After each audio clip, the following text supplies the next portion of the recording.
আসসালামু আলাইকুম, সবাইকে শুভেচ্ছা অভিনন্দন। এ পর্যায়ে আমরা শিখবো একটি শর্ট ম্যাথ, যেটা এখানে দেওয়া আছে এক্স প্লাস ওয়াই ইকুয়াল 12 হলে এবং এক্স মাইনাস ওয়াই ইকুয়াল 2 হলে এক্স ইন্টু ওয়াই এর মান নিচের কোনটি। তো আমাদের এখানে চারটা অপশন দেওয়া আছে, আসলে আমাদের বের করতে হবে এক্স্যাক্টলি এক্স ওয়াই এর মান আসলে কোনটা। তো এখানে দেওয়া আছে কত, প্লাসের মান দেওয়া আছে 12, যেমন এক্স প্লাস ওয়াই ইকুয়াল 12 এবং এক্স মাইনাস ওয়াই ইকুয়াল 2। তো আমরা যদি এখানে প্লাসের মানটার সাথে মাইনাসের মানটা যোগ করি, তাহলে এখানে যোগফল আসে 14। 14কে আমরা যদি 2 দ্বারা ভাগ করি, তো এখানে আছে 7। তো আমরা 7 পাই এক্স এর মান, আর এখানে দেওয়া আছে এক্স মাইনাস ওয়াই ইকুয়াল 2।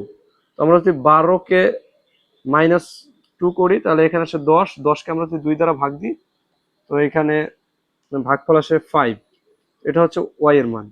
তো আমরা যদি এক্স ইন্টু ওয়াই, এক্স এর মান আছে এখানে আমাদের 7 এবং ওয়াই এর মান আছে 5। তো এক্স এর সাথে ওয়াই ইন্টু আমরা গুণ করি, তো এখানে 5 এর সাথে 7 গুণ করলে 5 7 আসে 35। তো সঠিক উত্তর আমাদের এটি 35। X into Y equal 35। ধন্যবাদ।